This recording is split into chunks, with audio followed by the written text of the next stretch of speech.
Wednesday season 2, and again, I feel like I wasted my time. Hello there, namaste. So Wednesday season 2, I finally finished watching it, and it literally feels like a chore to watch it. You watch it for those small little snippets of Wednesday. You really just watch it for those things where she's talking about sacrificing her brother Pugsley because, well, Ed Adams is going to die. They really didn't know what they were doing with this season. So Enid was supposed to die, and then near the end, they decided, you know what? We need to do a twist and have it be an Adams that dies, not Enid. And then Wednesday puts up Pugsley to die, but when Pugsley's taken, they all get together to save him when that's not what Wednesday would do. Wednesday wanted it's a lot of things that Wednesday isn't Wednesday Adams.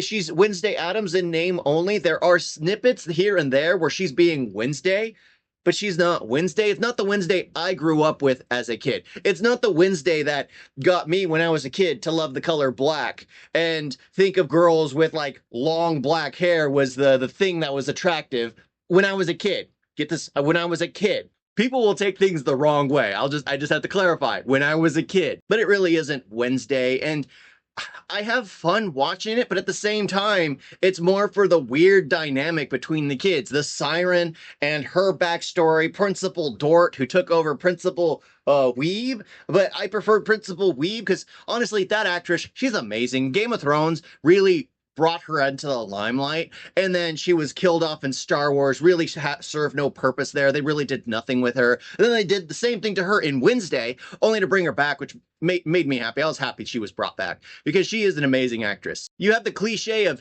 everything that Wednesday is going through happens to be the remnants of what her mother and father did when they were at school there. The zombie who happened to be their father's best friend. The girl happened to be the mother's friend. And it's just, they happen to be brother and sister. You find out Thing's origin story, which I don't think we needed or cared to find out, but whatever, we have it. There's a lot of stuff here that is like, okay, ha, cool, ha, Thing, Night, I get it.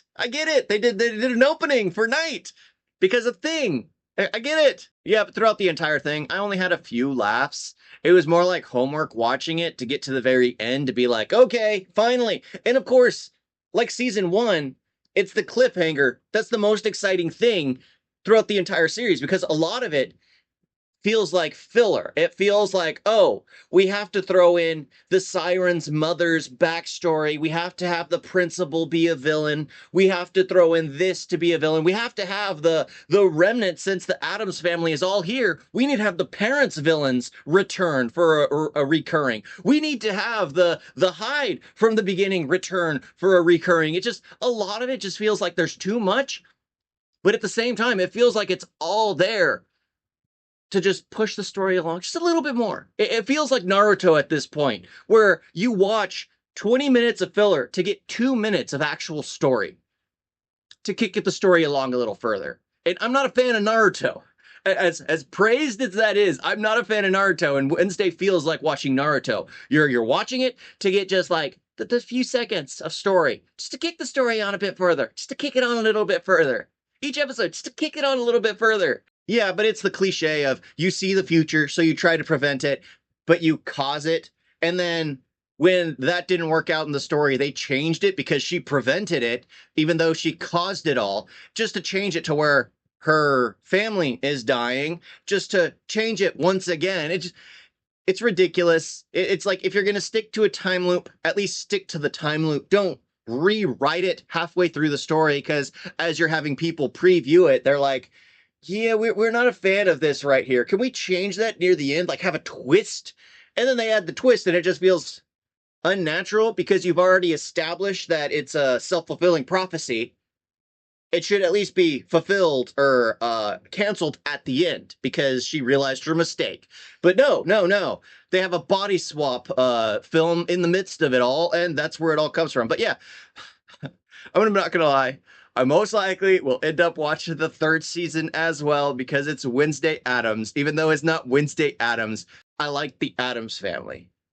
I always liked the Addams Family, and yeah, I gotta say the best character they added was the psychopath, like that redhead. All redheads, again, all redheads in the Addams Family universe has no soul. I mean, that's in reality too. All redheads have no soul. But in the Addams Family universe, they're all evil or psychotic or a mix of both. Because the new friend in the friend group, the invisible woman or invisible girl, she's psychotic.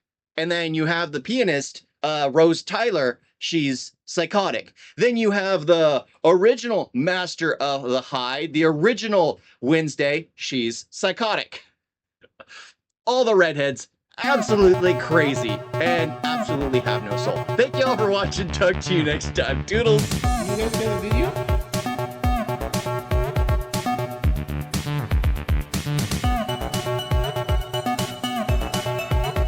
Why is it so bad? And don't forget to like and subscribe. Why is it like that?